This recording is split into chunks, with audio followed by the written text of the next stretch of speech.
Good evening, everyone. System Chalk here with the 32nd episode of Cultist Simulator, The Bright Young Thing Legacy, playing as David Ellison. So I am going to get to read one of my favorite texts in...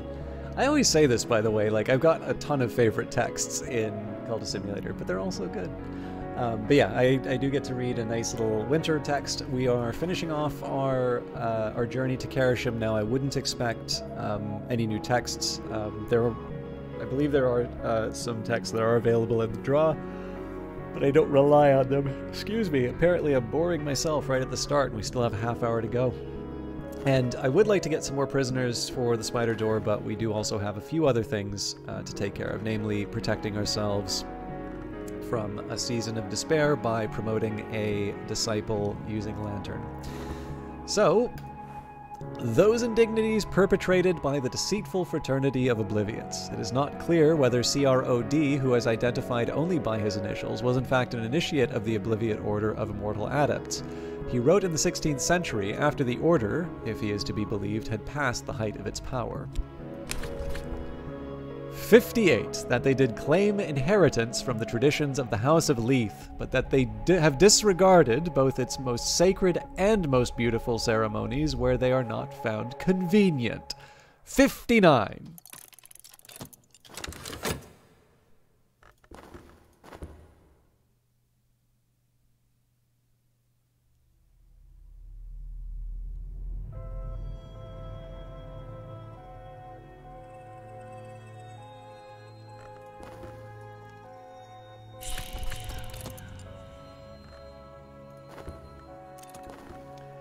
I have finished the manuscript.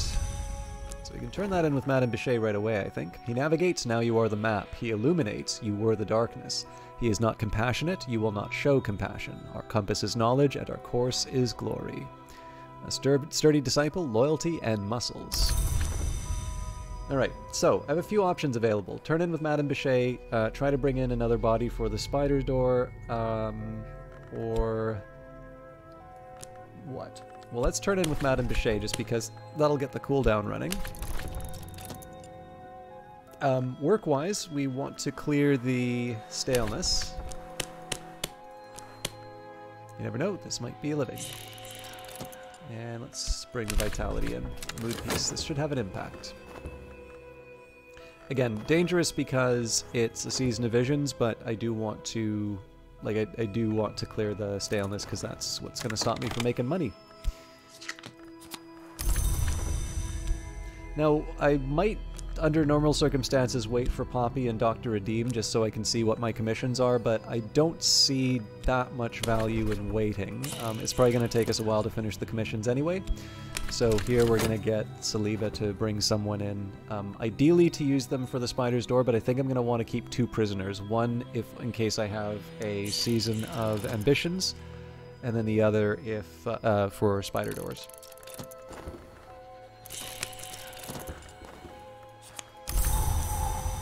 So fleeting reminiscence isn't bad. If we do wind up with a fascination, then we can just use it to neutralize the other. Now I share the right which the Order used to summon a Callagine spirit. In clear defiance of the Leithian tradition, they did not offer Knocklore with a winter initiate, but a Malleus imperative, but rather Winterlore with a Knock initiate and the Malleus! It is not to be more!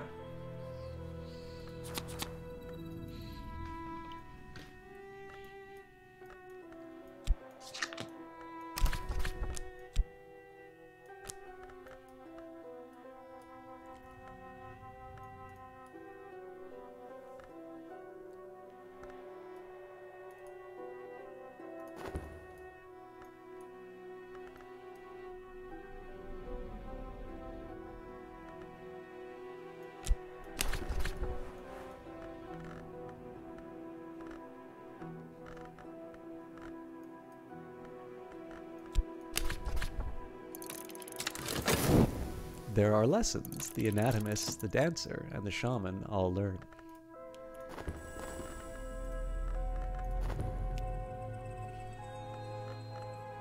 So this is the usual thing that we do when we finish off our books, right? We don't have Frisian, So what I do is I just take the biggest opportunities that I have in terms of upgrading different types of lore. I don't want to mess around with secret histories too much because we want to clear out, we want to sort of queue up, not clear out a few of the different expeditions. But otherwise, I just want to see if I can, as you can see, I've taken a different approach to lore on some of these other ones, where normally I want to have like a nice big desk full of all the different, all the different levels. Sometimes I kind of read them top to bottom. I haven't really done that in one of these series for a while.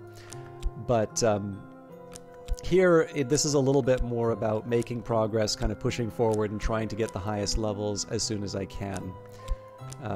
As soon as I can is maybe a little, that's a little rich. Like, I am taking my time on a few things.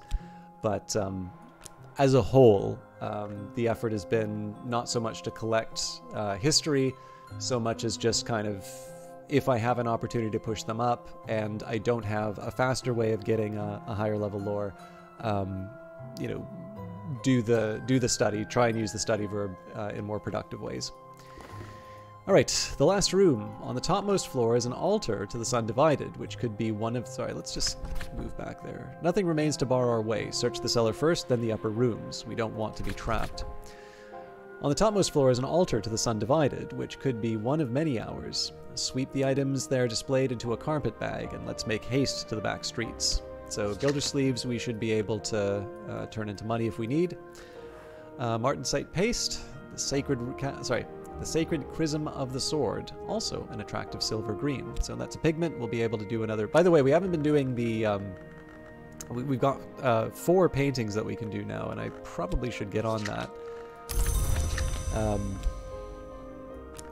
And we're pretty well financed at this point, so I think we are going to just move on to the continent, although those are more expensive expeditions.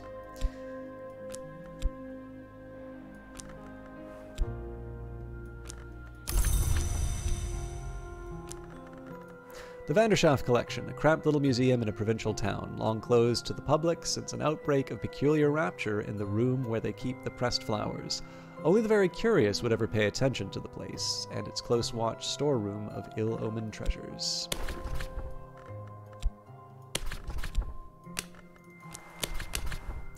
The door to the painted chamber of the Vanderschaft Collection is locked and warded. The building is said to be haunted by flowers. And we don't have the passion for the staleness, so I think we do commissions at this point.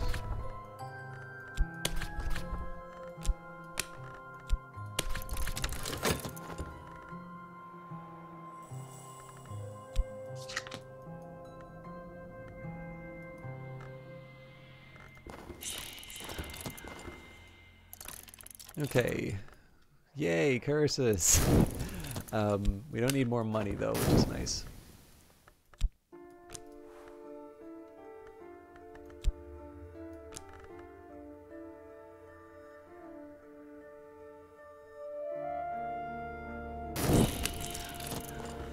And sickness, so this vitality is not going to help me, but we do have a couple things we can probably do to push forward a vitality, including the study verb, but I would prefer not to do that if I can avoid it.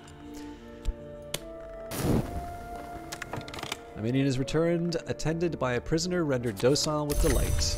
Okay, so let's talk to Poppy about a commission. I am, Poppy says with a girlish giggle, curious about, oh, you know, the arts of blood and ice. It's silly, but allow an old woman her whims. Will you help me? Alright, a winter commission. The doctor would like help with his research. Finished the Heart manuscript, which is good. Let's... Okay, we want to turn that in pretty quickly. I could do the winter commission, but I want to get rid of the staleness first. That also probably means that we're going to be doing a painting immediately afterwards.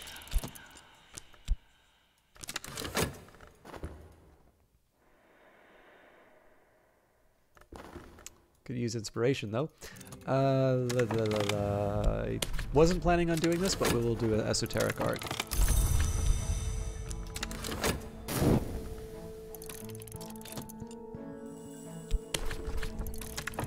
And that attaché is looking for, seeking pieces for the notorious Karasham Review.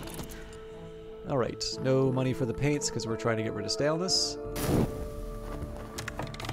And here's what she needs, a very substantial commission on Forge. Finally, we will turn in with Count Jannings for the heart. I have what he requested.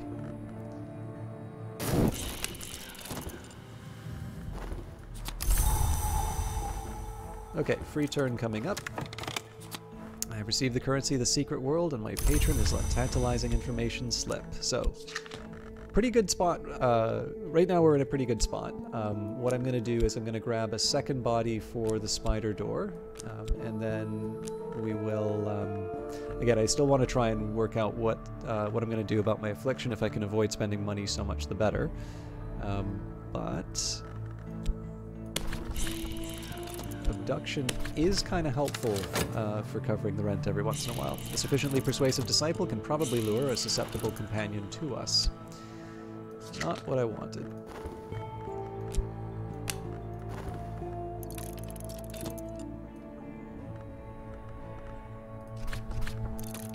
Doors have two purposes, to open and to remain closed. Today, this door remains true to its second purpose, so that's because I kind of ignored the adding Neville. That's fine, as long as it's not the curse where that happens. My recent work is considered significant. I may yet earn a living from this, but nothing is certain. So, happy to get contentment.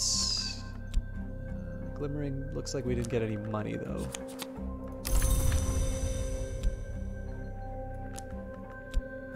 I think we can clear that out right away.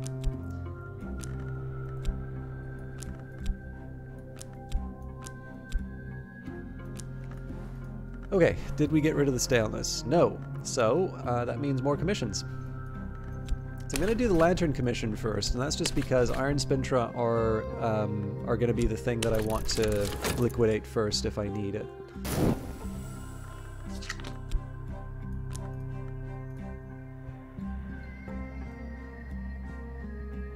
So in terms of things that I can turn into cash, we've got 9 Spintra, 2 Gildersleeve, so that's 11, 12, 13 items. And then of course bronze and silver are potentially options, but I'd rather not use it if I can avoid it. We bear a great power of opening, will almost certainly shatter this warded door.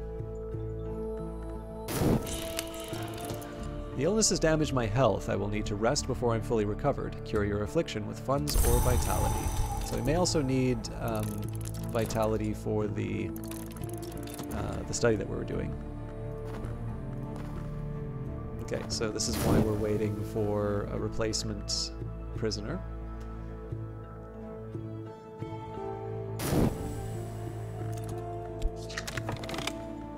Finish the manuscript.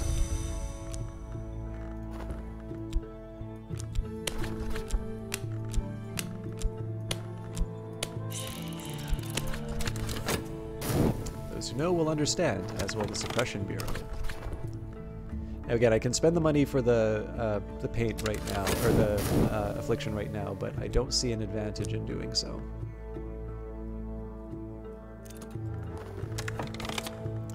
My minion is returned empty-handed. Okay, so we'll turn in the Lantern Commission just because it gets the cooldown going. It doesn't take that long.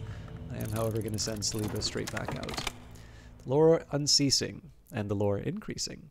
I've increased my mastery of the Lore Unceasing, which we call by its aspect Heart. So we move the Formula Vigilant up. We should have a second one of those.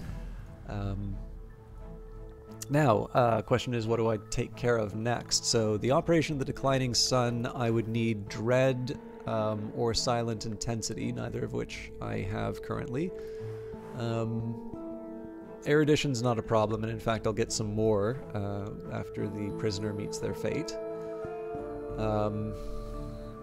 So, honestly, Glimmerings, Rarefied Mind. Well, I would be able to work with the Ecdysis Parable, but I think in this case I'm actually just going to get the fresh air and exercise. Let's add that Heart Follower, given that I'm a little unreliable on dealing with problems.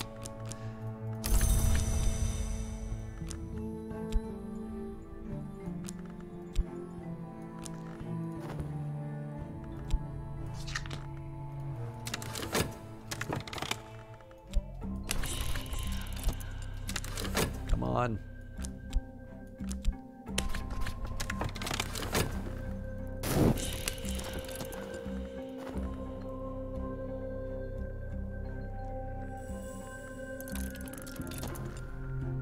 All that I am is here.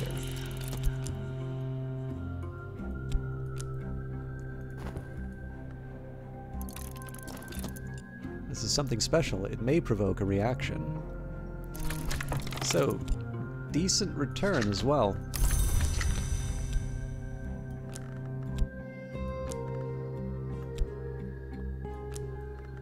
So, let's think about what I can do with my work verb right now. I can fill commissions, but because I don't have staleness, I want to throw my reputation at it. It doesn't even matter what kind of painting we do at this point. I don't quite need the vitality as I once did.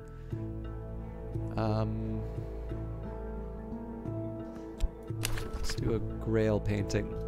As no will understand, as will the Suppression Bureau.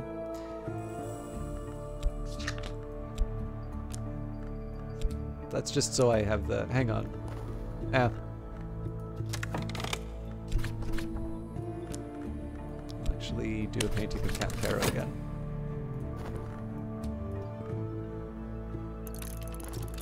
Curse shrivels. Our power was stronger than the power that was here. The curse won't touch us. And I've neglected my studies, but I stand a little straighter. So it turns out we did get the Course of the Heart, but I'm not going to complain about a surplus vitality. All I need now is time. And for the Formula Vigilant, there's a pretty big bill. One who watches does not sleep. One who sleeps watches not. One who watches does not sleep. One who sleeps watches not. So, obsessive research. So for that we would need a library, never know skill, or reason. It says there's very small risk your reason might be permanently damaged. Practical experimentation, so that's for health, and glimmering. So, given that I'm probably going to get a HQ with a library anyway, maybe we hold off on that. But we can work with the Ecdysis Parable at this point. Breath is black at glass when mist tautens the skin. When woods walk in winter, we hear these words. I've drunk the light of their mind. It thrills and fills me. The marks brighten in me. And again, this is about maintaining the 6th mark as opposed to moving any further. And obviously we'll be happy because, or content because we are not in a relationship. Treasures lying before us. My recent work has accrued modest fame. My paintings have reviewed well. Now we do have staleness out of that, but we got the money. That's what matters. We will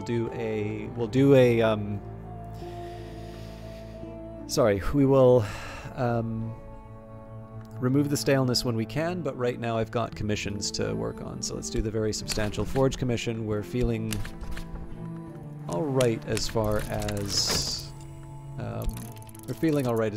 the as far as money goes.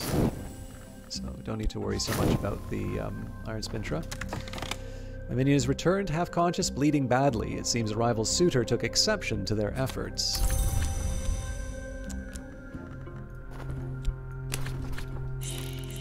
Guess I'll heal him. Perhaps now they'll survive, but there are limits to what the human body can sustain.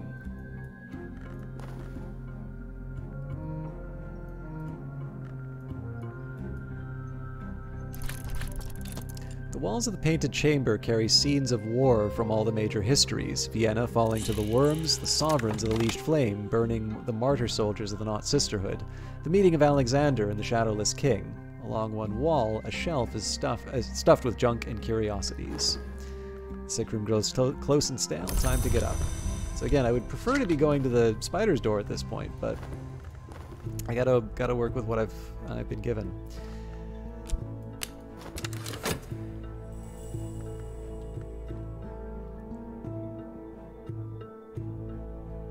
So we'll turn in commissions, we'll get the next batch, and then we can go back to trying to bring in some bodies.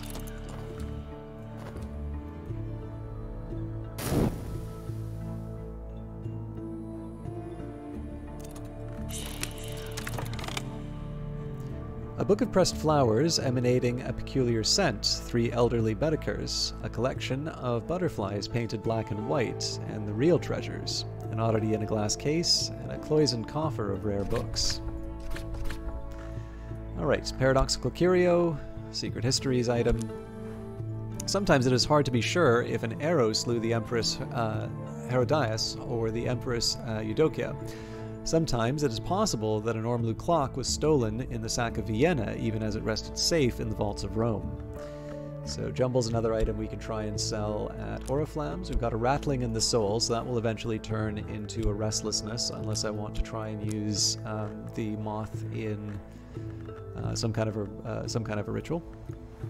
We've got the Watchful Tantra, so that's something that we can translate and work with. We've got the Vinzant inscriptions, that's in Frisian, so I can't work with that. The Geminiad, which I believe... No, sorry, we can translate Fusine, I forgot. I believe this used to be at... oh, what's his name? Strathcoins.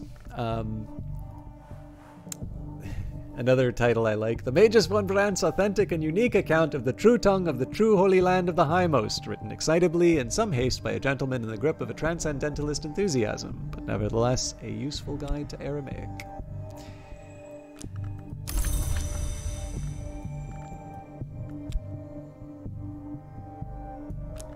Alright, we keep going. Fermier Abbey. Robert Fermier spent much of his unsavory fortune on the endowment of this monumental forest-crowded abbey. The monks dislike visitors. Their ways are not exactly orthodox. They celebrate a certain harvest festival with unsavory vigor. So, moth, moth, moth. Fermier Abbey, folded into the forest like a jewel box smuggled in a green robe. As we make it through the forest, we'll still have to face the monks.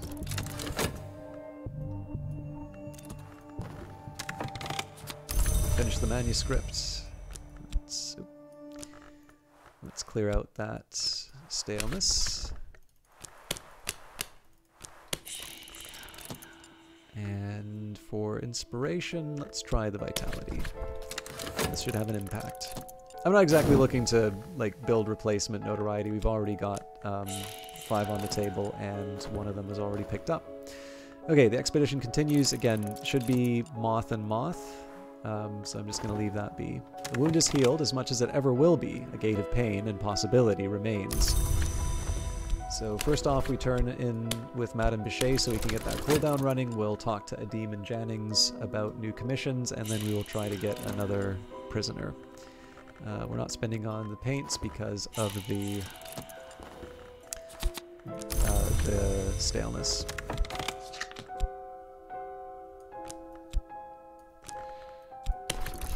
A commission from Dr. Adim. The doctor would like help with his research. And here we need glimmering. No! The rarefied mind. I already did the glimmering.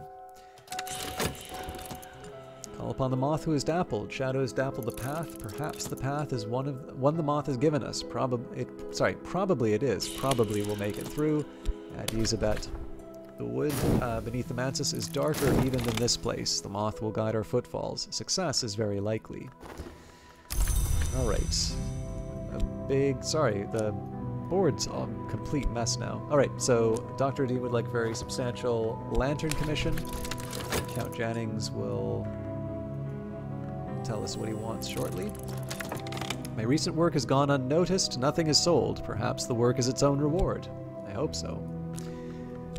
So a little bit of bad luck there, but it did clear out our staleness, so we can use the notoriety for what really matters. 58 seconds, there's no way that that's turning out, so let's go... I think I'll just do another vitality. I'm certain that my adversary has lodged a copy of their notes elsewhere, with their solicitor, with their superior, or even with a contact in the press. This is troubling, so we'll send a moth follower to deal with that right away, especially because we got a season of suspicion coming up.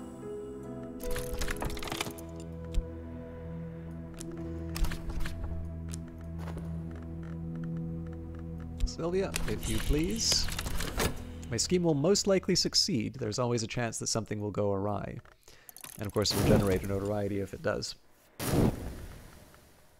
I do need to allow for the possibility that I am, the just-in-time evidence destruction will fail and I will wind up with a damning evidence, but, you know, I'm trying not to let the risks in the game dominate my playthroughs too much. That's one of the big things I'm trying to do in this particular run.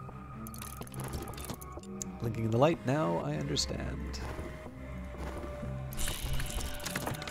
Alright, my summoning has been defeated. Our numbers dwindle, so I'm going to need to resummon a Percussigant. Nothing I can really do about Moth there, but maybe the Restlessness will help. And we got a Course of the Heart for it. My recent work is celebrated, my name is known, and my work is done well, but to staleness for that, so we can't use the passion at the moment, so let's go... Sorry, let me make sure that I...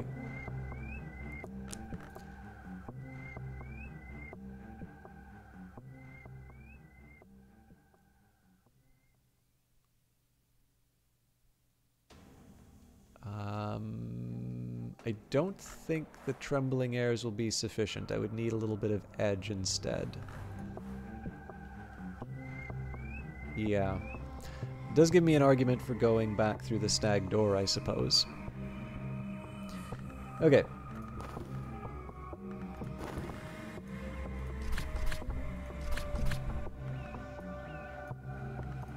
So, we've lost the path, the forest towers against the dusk sky. The beasts of the forest are silent, but now and then we see their eyes. So yeah, I think what I'm going to do here is I'm going to go through the stag door. If I'm lucky, I'll get knock, and if I'm unlucky, I can try the sharp stare. The stag door is the Adept's Gate. To pass it is to be initiated into the first true mystery of the House of the Sun. The head Gearbee weeps to see me enter where it cannot, but it must let me pass. The scarred valves of the door grind open, forgot to work on a commission. Probably should have done Poppy's, given that she's been waiting a while, but...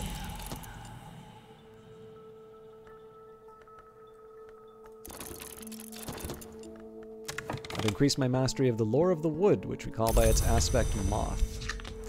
So this is going to require, again, a glimmering and the rarefied mind. We should be able to get away with it. When breath is black at the glass, when the mist tautens the skin, when woods walk in winter, we hear these words. Once again, we're calling on Moth. When my minions return, the evidence has been destroyed. I'm a little safer. Okay, so evidence is gone. We want to bring in prisoners again. A sufficiently persuasive disciple can probably lure a susceptible companion back to us.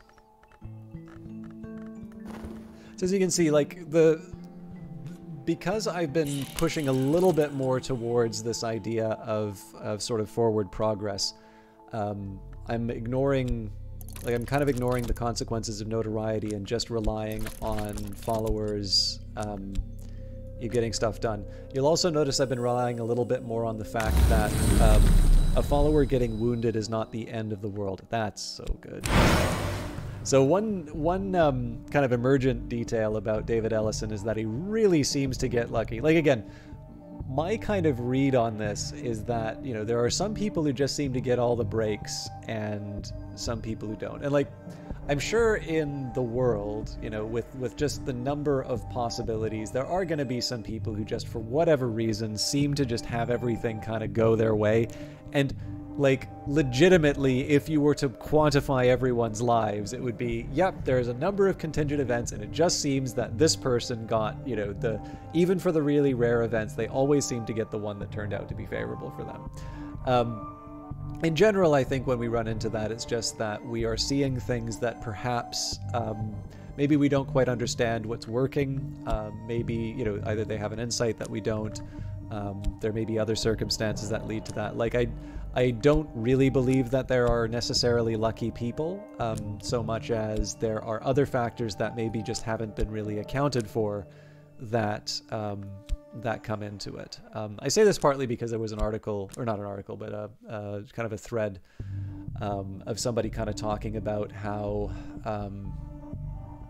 independent game development is all about luck, and how people are still sort of stuck in this thinking, you know, kind of around the 2000s of what, you know, just showing up on Steam is enough to to earn money. And I think it's true that people do think this, but I do actually think that people understand that that was a unique period where barriers to entry were still high. Like, getting on Steam was not assured, whereas now anybody can get on Steam, and as a result, lots of different games are on. Like, could you imagine Cultist Simulator showing up on Steam under the, you know, around the time that like Braid and Binding of Isaac, and, or was it Binding of Isaac? I guess maybe Super Meat Boy, whatever it was, you know. There seems to kind of be just this cohort of kind of breakout indies. So, you know, it's true that some people are probably still in that mode, but I don't really think that's the problem that people are running into. And I can definitely see how somebody who's had a disappointing result is going to want to try and attribute certain things to luck, because it's a comforting thought. And I don't necessarily think it's always sour grapes when people run into that. I think it's probably more likely that they are looking at their own game and they're taking a look at other games that have been quite successful and say, well, I have that and I have that and I have that, so why didn't my game do as well? Must be luck. Whereas what's likely happening in the background is there's something about how, you know, people have reached out. You know, some things that can seem like luck would be whether, well, actually, you know what? Best example I can take of this would be Cultist Simulator, because Cultist Simulator, if I recall correctly, wound up as #1 on the global top sellers. Now, you know, it had a publisher behind it. You know, it was originally published under Humble's original publishing group. There's a new Humble publishing group, and you know, Weather Factory was a new company, but it had talent behind it, which had already released a successful game. But let's be honest here, this is a weird game, and I don't think anybody would really have expected the game to be #1, you know, global top seller on Steam. That's a pretty crazy event. And again, something like that's going to seem like luck, but on the other hand, I do know that Weather Factory, and they practice open development. Like, if you look at the blogs, you can see a lot of the things that they do, but I know there is effort that's put into marketing, and there is outreach that's done. The way that the game works was not necessarily the thing that had originally it wasn't the thing that was originally planned. So those kind of square brackets in terms of sort of the breadcrumbs to guide people, I believe that was resisted for quite some time, but it was ultimately something that was changed. And again, that involved playtesting, reflecting on what players needed, and you know, all of this stuff comes together. And again, I don't think anybody's going to necessarily be able to just sort of recreate something like that. Well, maybe Weather Factory would. Like, some of these things are going to be, there's a level of chance that's involved on some of these things here. However, I don't believe it would be fair to say that the viability of a studio or the viability of a given game is purely based on chance. If there were, it would be very hard to explain the number of developers that seem capable of producing repeated successes as opposed to, you know, one and gone. And incidentally, so Weather Factory has got Cultist Simulator right now. You know, it's an open question in terms of book of hours. You know, I'm hoping that it's as successful, if not even more successful, than Cultist Simulator, but we won't know until it's released. If you consider Fail Better is not just constant successes, right? I don't believe it would have been able to... I don't believe Fail Better, if I'm remembering the story, because I wasn't one of the Kickstarters on Sunless Sea. God, why am I talking about this again, too? I'm sorry. It's I've been a little I tried to crash through these videos, but anyways, we'll finish on this thought. We'll clear out, because it is still related to Cultist Simulator, but talking about Cultist Simulator itself. Oh yeah, no, I remember why. I can tie this back to David. I remember where we got on this. But yeah, if you look at Fail Better, I think the idea is that Fallen London was probably more successful than they had necessarily anticipated, but when they did the Kickstarter for Sunless Sea, the company was not necessarily at a point where it would have been able to continue operating. I think that was kind of like a last-ditch effort to put together a project that would keep the company afloat. And obviously it had much more success than they were expecting. Now, again,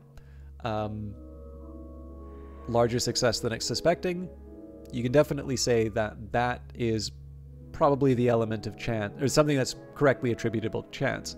However, there is a series of business decisions that are being made here.